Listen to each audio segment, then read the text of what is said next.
Sekarang balik lagi sama kita berdua ya. Kita akan ngebahas satu film yang mungkin banyak ditanyakan orang. Mungkin butuh explanation. Anjay, ngeri ya. Dikit-dikit klarifikasi, dikit-dikit dijelasin. Tapi yang ini perlu. Perlu ya. Karena memang tidak mudah nonton filmnya Christopher Nolan ya. Jadi udah tahu kan kita akan ngebahas film Tenet. Harusnya tayang di bulan Agustus kemarin awal. Ya. Cuman karena pandemi jadi kayak banyak mundur-mundur gitu kan ya. Yes. Dan ya udah setelah itu akhirnya dia keluar deh digital rilisnya di bulan Desember ya. Di Prime ada. Emang nggak bisa lu nonton sekali ya seperti biasa ya. Benar-benar setuju. Itu mirip modelnya kayak Interstellar mungkin ya. Iya, Interstellar tuh tapi Interstellar tuh gue perlu 2-3 kali nonton baru bilang gila ini keren banget gitu. Atau kayak Inception lah ya. Ya, Inception juga. Gitu. Benar-benar. Tapi kalau gua sih ngerasanya nonton Tenet itu ini kayak Inception versi yang lebih rumit lagi gitu ya. Iya. Kalau gua ngerasanya bener ya sih. Kalau kalian udah nonton Inception rumit gitu kan ibaratnya kalau nonton Tenet ini lebih rumit lagi. lagi. Sebenarnya gua nonton Tenet ini justru ngingetin sama film dia yang dulu Memento. Oh, nonton. Karena Memento kan disajikannya mundur kan ya. Tapi masih bisa di inilah ibaratnya bisa dimengerti, masih rapi gitu. Iya. Mundur. Maksudnya Memento itu secara konsep editingnya emang dibikin mundur ya. Maksudnya jadi kayak lu nonton akhir cerita sebenarnya di awal film gitu. Dimundurin gitu. Dimundurin sampai sebenarnya awal film itu adalah di akhir film gitu kan. Jadi kayak ketemunya di tengah nih gitu kalau Memento. Kita pengen tahu awalnya kita pengen tahu awalnya kayak gimana kan, penasaran. Gitu. Memento itu yang menarik gitu konsep editingnya sebenarnya. Ibaratnya kalau Memento itu kalau benang khusus tuh ditarik lurus. Tapi kalau Tenet tuh nggak lurus. Nggak lurus gini dulu nih. Iya. masih ada kasarnya gitu. Tapi first impression gue pas nonton film Nolan yang Tenet, gue tetap ngerasain ini film Nolan yang emang serba grande ya, karena set piece-nya mewah gitu. Tapi yang jelas opening-nya itu bikin kita bener-bener kayak anjing kayaknya ada sesuatu yang udah buat penasaran ya. Iya. Ada apa gitu kan. Penyerbuan di opera itu ya. Lu bisa nonton ada di YouTube juga tuh. Di trailer juga ada. Ada. Tapi di YouTube ada yang versi fullnya tuh 6 menit kan kalau nggak salah. Oh iya ada ya. Lokasi yang eksotis gitu ya. Dan satu lagi praktikal efek yang selalu dia pakai gitu ya, kayak adegan pesawat nabrak ya, itu gila sih. Maksudnya dia masih bener-bener pakai gitu hal-hal yang kayak gitu yang bener-bener dia bikin aja nih beneran nabrak gitu ya. Itu juga sempat bocor atau enggak ya, behind the scene yang pesawat itu juga kan, gitu kayak gila banget dia. Dia bener-bener mainin nabrakin pesawat gitu. Sejauh ini sih gue masih nikmatin ya karena emang suka juga sama Nolan ya. Cuma mungkin jadi salah satu film Nolan yang paling kompleks gitu, paling sulit juga untuk dinikmatin sebenarnya gitu. Untuk dinikmatin gitu. Bedanya gini sih kalau gue sebetulnya pas nonton Tenet sama Inception lah ya. Inception itu pertama gue nonton, gue bingung tapi kebayang gitu. Oh ini tuh maksudnya ini gitu, konsep yang pengen diomongin si Nolan itu ada mimpi, di dalam mimpi berlayer-layer gitu. Nah kalau Tenet itu gue bingung tapi gue masih belum kebayang konsepnya gitu pas nonton pertama kali ya. Ibaratnya mimpi dalam mimpi kita juga udah sempet tahu lah ibaratnya. Ada mimpi dalam gitu. Mimpi gitu. Tapi ini dia tiba-tiba ngeluarin yang namanya inversion. Apa nih gitu kan? Jadi pas nonton itu emang kita bingung sama ya apa ya ini tuh apaan gitu ya. Sebenarnya dia menjelaskan sih ya by dialog, dia tetap nggak ngerti gitu. Tetap nggak ngerti. Itu juga sih masalahnya beberapa dialog dia di Tenet yang sekarang kata gue kayak terlalu gimana ya, kayak susah dipahami aja gitu. Maksudnya dialognya kayak pengen dibikin gampang, tapi kayak tidak bisa mendeliver konsep yang dimaksud loh. Bahkan ada dialog yang sini kan yang pertama-tama tuh yang ada cewek yang saintis itu. Lu nggak usah ngerti lah, rasain aja. Apaan yang berarti kita tuh kayak lu nggak usah ngerti, lu nonton aja. Ya bangke, apa yang dirasain anjir. Acting sih John David Washington oke lah, maksudnya pas gitu ya. Mungkin emang Nolan nyarinya yang low key sih ya karakter utamanya ya, bukan yang kayak Leonardo DiCaprio gitu, bukan yang Matthew McConaughey gitu yang kelas A gitu ya. John David Washington kan hitungannya aktor baru, cuman ya maksudnya tapi bagus jadi lah. naik kelas. Jadi naik kelas, jadi maksimal gitu. Justru sini ada Robert Pattinson yang juga bagus gitu ya sebenarnya kan. Robert Pattinson. Jadi kayak gua ngelihat cukup dapat aja sih dinamiknya gitu. Chemistry-nya dapat. Robert Pattinson sama si John David Washington ini gitu. Dan ini juga pemerannya si protagonis ini namanya gitu. Dia tuh jadi apa ya? Di film Nolan tuh orang kulit hitam pertama yang jadi peran utama. Iya, benar-benar. Katanya. Itu katanya Nolan sering disindir, filmnya nggak pernah. Oh iya. Oh jadi mungkin dia ngambil. Iya. Asli dia kan dia mau buat ini. Dia buat nih gitu. Tapi maksudnya no problem lah, karakter-karakter di sini menarik. Elizabeth Debicki ya. Namanya itu juga menarik sebagai love interest-nya si Sator gitu ya, yang diperanin sama Kenneth Branagh gitu ya. Kenneth Branagh mah senior kan, jadi udah nggak aneh lah ya. Dia pernah main di Dunkirk juga ya? Main di Dunkirk juga, dan dia juga kan sutradara juga gitu ya. Jadi kayak nggak aneh lah itu. Terus ada Michael Caine ya, udah biasa lah itu, selalu ada. Itu udah favorit lah ya. Udah favorit. Maksudnya dari film-film Nolan tuh katanya ini film yang paling kurang gitu. Iya, banyak yang bilang gitu. Tapi menurut lu gimana Kak?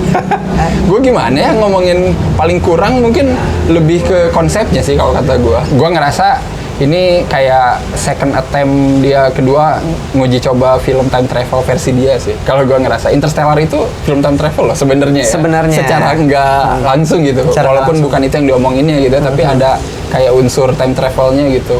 Entah dengan rumus fisika mana gitu ya. Nah mungkin Nolan ini nemu lagi rumus fisika baru nih. Terus dia bikin Tenet gitu yang sebenarnya ada time travelnya juga gitu. Cuman ada. dia nggak mau ngomongin ini tuh time travel gitu. Ngomongnya pengennya ya time inversion gitu kan. Karena itu emang versi logisnya ya. Iya, emang ada bener teorinya. Versi logisnya kayak gitu. Walaupun sebenarnya kan ya kayak gini mah seru-seru aja, science fiction juga ya maksudnya. Iya, maksudnya kayak udahlah gitu. Udahlah, nggak usah. Masuk goa ke masa lalu gitu kan. Iya. Menurut gua pribadi sih setelah nonton kedua kali gitu ya, dia kayak lebih banyak bicara sih kalau kata gua. Lebih bawel gitu, lebih cerewet. Nah ini nih yang kata lu tadi, mungkin karena sulit harus dijelasin jadi lewat dialog gitu, tapi somehow jadi kebanyakan dialog kata gua. Itu yang bikin gua kayak pusing juga sih sebenarnya gitu. Dia tuh kayak pengen menyampaikan ini tuh begini gitu. Ini time inversion, ini apa namanya temporal pincer movement gitu. Nah itu tuh kayak semuanya tuh kayak pengen diomongin gitu loh lewat dialog-dialog gitu. Jadi kesannya kayak penonton tuh takutnya nggak ngerti nih. Jadi gua harus iya benar setuju.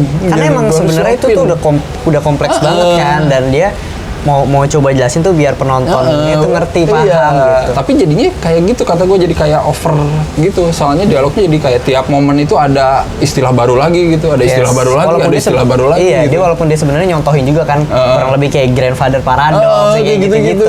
Jadi kayak wah ada lagi gitu. Kita jadi kayak overload aja kata gue informasinya. Nah itu sih kata gue yang mungkin mengurangi kenikmatannya ya. Kalau Inception tuh gue nggak ngerasa gitu, soalnya ini adalah begini gitu, terus nanti lu kalau masuk ke mimpi ini nanti bakal begini, nggak kayak gitu. Cuman di awal doang Inception tuh ngomongin gitunya ke si Ariadne yang awal, yang pas ngajarin doang. Kesananya mah kayak udah jalan aja gitu. Itu kan juga clear sih yang dijelasin si cewek itu kan. Ke si Ariadne itu kayak udah di awal doang. Kesananya mah ya udah penonton tuh udah tahu, udah ngerti gitu. Cuman mungkin lebih kayak detailnya kayak gimana. Tapi kan secara konsep besarnya ngerti. Dia bukan cuma mainin timeline-nya si protagonis gitu, tapi dia ada Neo juga, ada si Satornya juga gitu. Ada banyak. Kita sampai bingung nih.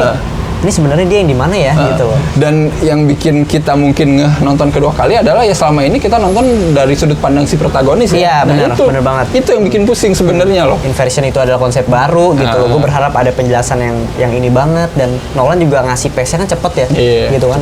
Cepet banget langsung kayak tak gitu. Jadi wah gila kayaknya nggak bisa nih.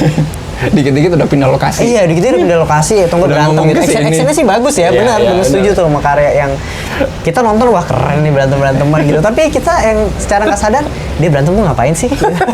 Judul Tenetnya pun ya, sebenarnya di sana dijelasin kan kalau Tenet tuh kayak prinsip aja gitu. Lo cuman ngomongin prinsip dimana lo harus percaya walaupun clue-nya tuh nggak ada gitu. Ini nggak tahu ya, ada beberapa teori sih, cuma yang menurut gua masuk akal adalah 10. Iya, 10 menit. Itu di scene ending mungkin bakal ketahuan. Punya misi terakhir kan, dimana dikasih waktu 10 menit yang maju, 10 menit yang mundur gitu. Makanya disebut Tenet. Timelinenya semuanya forward ya, maju di awal itu ya. Kita nonton di sudut pandang protagonis itu semua maju ya. Semua maju.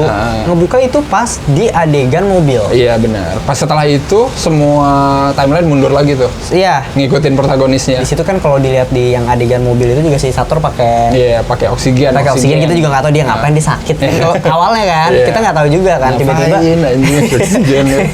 oksigen tiba-tiba pas di ending yang ada 2 Sator itu. Nah itu sempat bingung tuh aku kan. Apalagi pas setelah itu mereka dibawa ke ruangan Yang interogasi, yang satu warna merah, yang satu warna biru kan. Wah, anjay, mantap tuh. Ngomongnya dibalik tuh sebenarnya di situ ya. Cuman ngomongnya dibalik. Speakernya ngomongnya udah dibenerin gitu. Jadi kayak kedengarannya normal. Anjir. Kalau mereka pengen mundur ada alat namanya yaitu ya turnstile itu ya, yang alat buat inversion itu, yang pintu. Di sini diliatin ada 2 kali ya, yang di ruangan yang merah biru itu, yang pas udah ada jalan raya, sama yang di airport. Iya, ada 2. Ada 2 yang di tempat lukisan kan, ada set masuk terus keluar. Masuk ke situ, lu bisa balik ke waktu yang sebelumnya kan, tapi dengan gerakan mundur.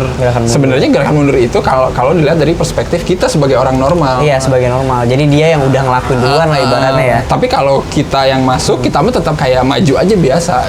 Kalau kitanya gitu. Jadi itu mungkin sudut pandangnya emang harus agak pindahin dulu gitu, di switch dulu gitu. Kalau lu ngelihat yang masuk ke situ adalah orang yang mundur gitu. Tapi ini bukan time travel yang timeline itu berantakan. Sebenarnya lurus. Iya, lurus. Sebenarnya lurus gitu, model kayak Predestination lah, film Predestination gitu. Berarti kalau kejadian di mobil, si protagonisnya itu kan lihat mobil kecelakaan dan itu yang dikendarin dia juga kan gitu. Dia tuh akan kayak gitu. Benar, kayak gitu. Jadi maju sebenarnya lurus. Bingung ya. Kayak Terminator gitu sebenarnya. Iya, kayak Terminator. Iya kan? Ontological paradox ya. Dia nggak ngirim pesan yang kita nggak tahu sebenarnya di masa depan tuh siapa yang ngirim pesan gitu. Tapi itu yang mengubah, justru pesan itu yang mengubah sesuatu gitu ya. Jadinya kita melakukan tindakan tersebut gitu. Ontological paradox. Anjay. Itu mirip. Cuma dijelasinnya ya di modi apa ya? Di grounded mungkin lah sama si Nolan sebenarnya. Yang ngaruh ke ontological paradox juga si Neil sih, yang diperanin Robert Pattinson. Yang kita tahu sebenarnya dia ternyata adalah orang yang dikirim sama si protagonis sendiri gitu ya, dari masa depan.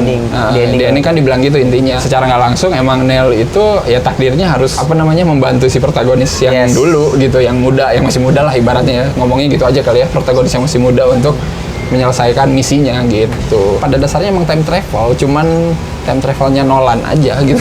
Ribet dia gitu ya. Dia nggak mau lah yang fiksi-fiksi banget. Iya. Jadi kayak gitu.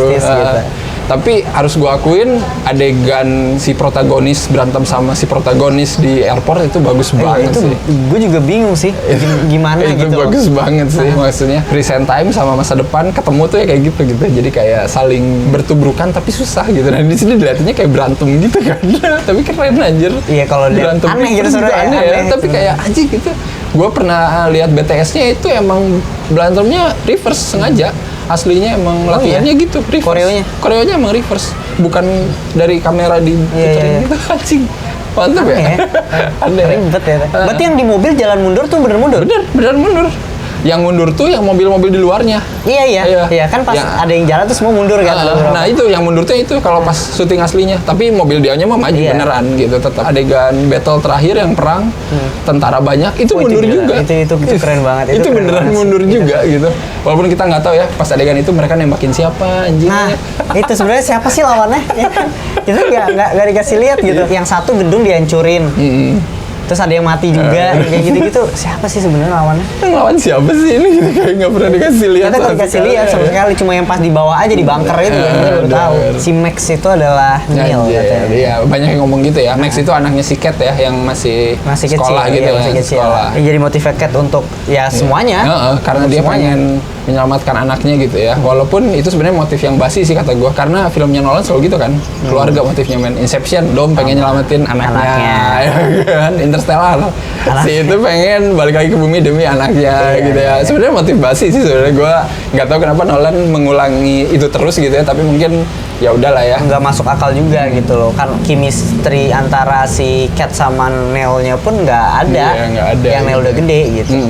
Cuma kalau nggak salah tuh nama anaknya itu Maximilian. Iya. Kalau dibalikin Neil gitu yang kayak gitu-gitu, dan nggak mungkin juga kan kalau dia bener-bener si Max ya, dia tuh harus inversion itu sampai berapa puluh tahun. Iya, lama banget men. Kayaknya ibaratnya dia bisa aja sih, tapi gitu. Kayaknya kayak nggak mungkin aja ya. Kan di ending juga si Neil itu ada 2 kan, dia maju ya? Dia mundur. Oh dia mundur ya? Terus dia balik ke maju kan? Iya, dia balik ke maju. Tapi kita nggak dikasih tahu alatnya di mana sebenarnya kan? Iya, alatnya ada di situ, di reruntuhan kota itu yang punyanya pasukannya Sator. Ada di situ yang dia turun Nel kesana? pakai Nel kesana karena tahu di situ ada alat itu juga yang buat ngeinversi tentara-tentaranya Sator. Yang jadi pertanyaan sebenarnya, kalau gitu yang punya alat itu siapa aja anjing? Iya. Yang kita tahu cuma Sator kan? Iya, cuma Karena itu Sator. Di airport ada tuh satu. Di airport ada gitu. Kita Iya. juga nggak sebenarnya juga nggak kasih tahu apa sih gimana cara buatnya dan lain-lain gitu. Kita juga nggak dikasih tahu. Nggak dikasih tahu.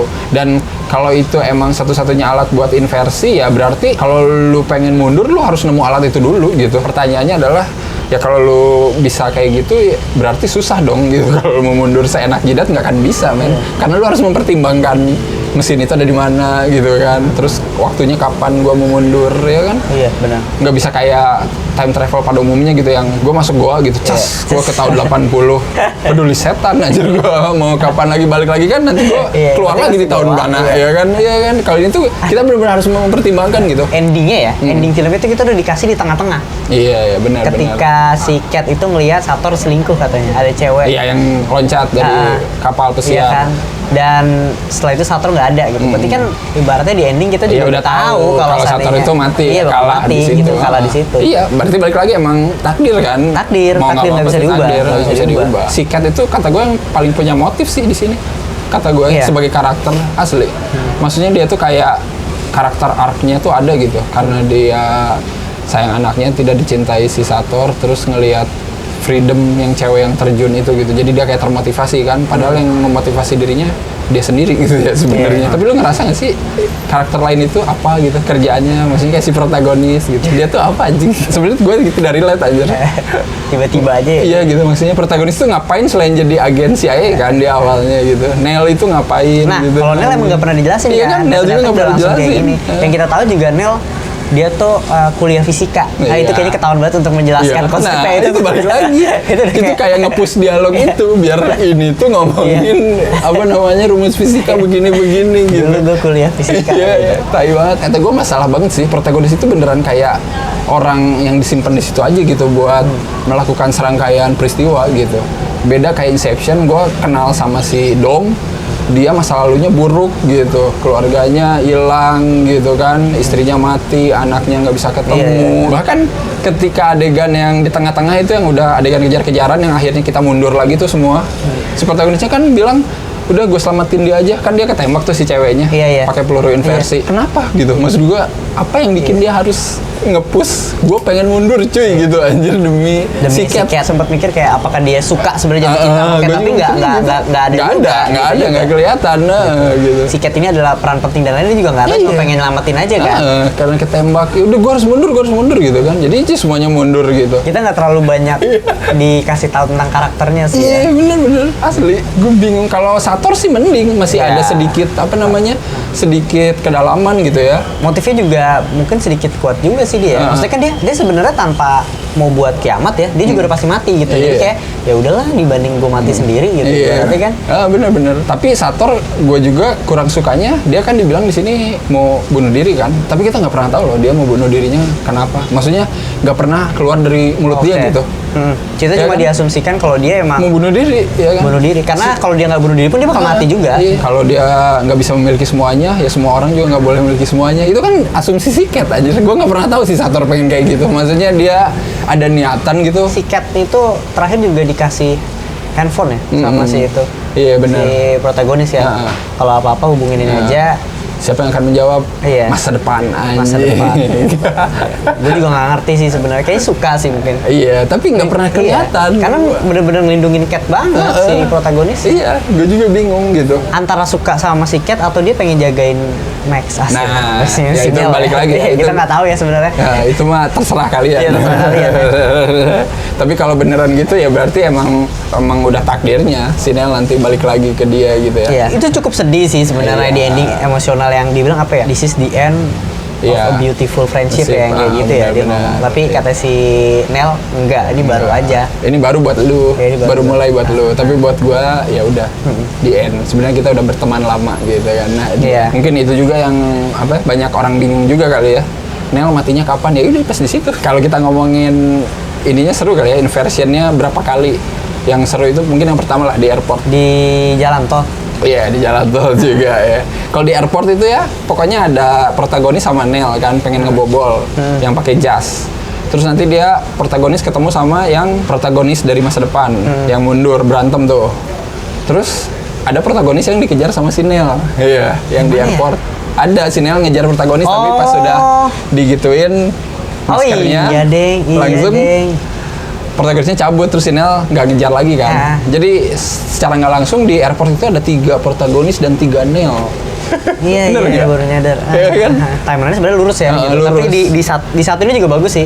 Yang juga bagus. dia mau nembak tangan tiba-tiba set kepental. Tiba-tiba mau di ending ternyata dia kepental tuh karena ledakan dari itu, si pesawatnya. Dia gitu balik, kan, balik lagi di Sandra ya tiba-tiba.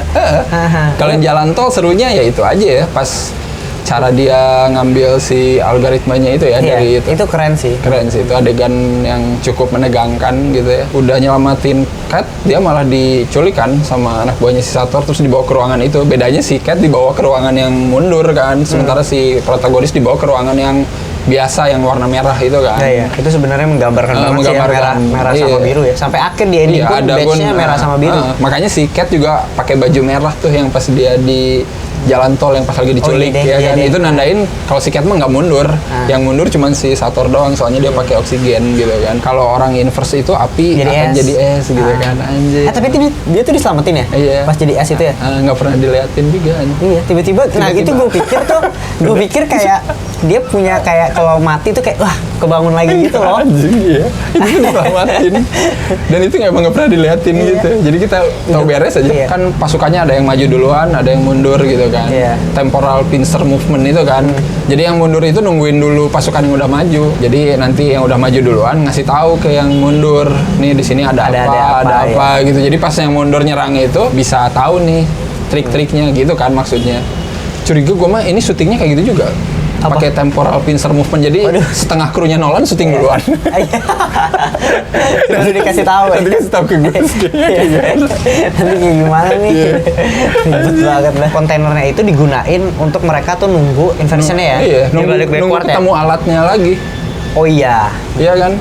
Jadi biar mereka nggak aneh-aneh ya diem aja di dalam kontainer. Mereka tuh paling jauh backward.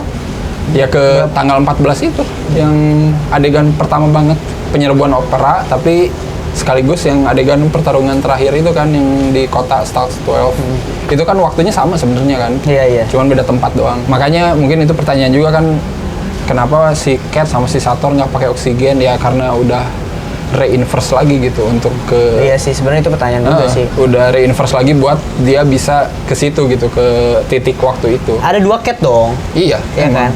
Tapi nggak ada yang dua-duanya nggak ada yang pakai oksigen. Nggak ada yang pakai oksigen. Enggak emang. Yang 2 Cat di Vietnam maksudnya, yang di kapal pesiar. Iya, di kapal pesiar. Iya, yang di kapal pesiar Cat yang pertama ya Cat yang dari timeline original, yang asli. Yang sama anaknya. Iya, yang sama anaknya. Kedua, yaitu Cat yang udah reinverse gitu.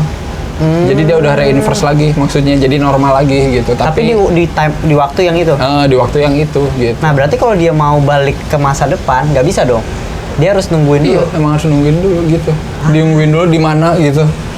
Jadi dalam satu timeline ada 2 orang bersamaan gitu. Asal nggak ketemu aja. Yang nanti tuh di originalnya itu dia harus bakal kayak gitu juga dong. Sebenarnya destiny kan. Iya, destiny. Kan? Jadinya emang takdirnya kayaknya bakal begitu kan semuanya. Benar, waktu berjalannya linear buat si karakternya. Cuman linear di sini adalah ya bisa mundur gitu. Bisa tapi lurus sebenarnya. Tapi gitu. Lurus gitu. Jadi nggak bikin cabang kemana-mana gitu. Ya yang paling ketara si Sator lah gitu ibaratnya kan. Iya. Sator sebenarnya di awal tuh udah mati kan yang kita lihat terjun. Tapi kita selama film kita diliatin sebelum dia mati berarti. Iya, sebelum dia mati karena itu adalah endingnya Sator di situ. Endingnya Sator mati. Dia nggak bisa ngubah dia bakal hidup gitu. Sama kayak si endingnya protagonis sebenarnya di ruangan yang merah biru itu, karena setelah itu dia mundur terus kan. Sebenarnya setelah itu ya nggak akan ada protagonis karena dia berjalan mundur kan.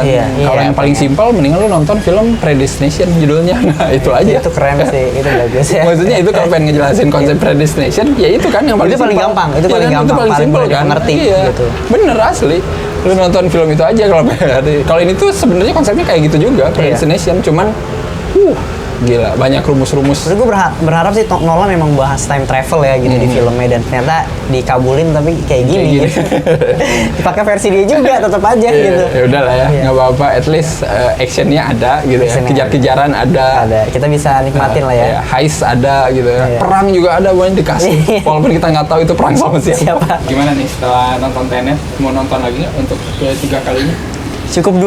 Coba ya. Cukup 2. Itu juga saran dari gue sih gitu. Gue mau nonton ketiga kali kalau di bioskop. Iya. Itu boleh lah ibaratnya. Di IMAX ya. Iya, boleh khususnya di IMAX ya. Gue emang pengen nonton adegan keren-kerennya doang sih kalau di bioskop. Lebih kerasa aja. Karena mungkin juga kalau udah posisinya di mana kita udah ngerti, kayaknya lebih cukup enjoy ya. Lebih enjoy. Dan gue pengen dengerin scoringnya juga, keren banget sih musiknya itu. Itu keren. Walaupun bukan Hans Zimmer lagi, tapi Bukan. Tapi masih keren lah. Yang ini keren, nggak kalah keren lah ibaratnya. Kalah keren lah. No Hans Zimmer, no cry. Iya sih. Kalau mau kasih skor berapa nih Tenet? Gue 75 lah. Nah, 75. Karena gue sejujurnya setiap dia buat film pasti nonton atau baca-baca pembuatan film sebelum dia mau buat film ini gitu loh. Itu effort banget gitu. Dia harus belajar konsult sama yang fisika-fisika gitu. Jadi sangat-sangat gue apresiasi sih. Gue 8 lah, nggak apa-apa. Ini kalau Inception mah gue dulu hampir kasih 10 kali ya. Inception bagus banget. Iya. Mind blowingnya gitu dan sangat keren gitu ya. Ini mah 8 lah, tapi ya nggak apa-apa lah ya. Sekali seumur hidup kayak gini mah filmnya. Iya benar.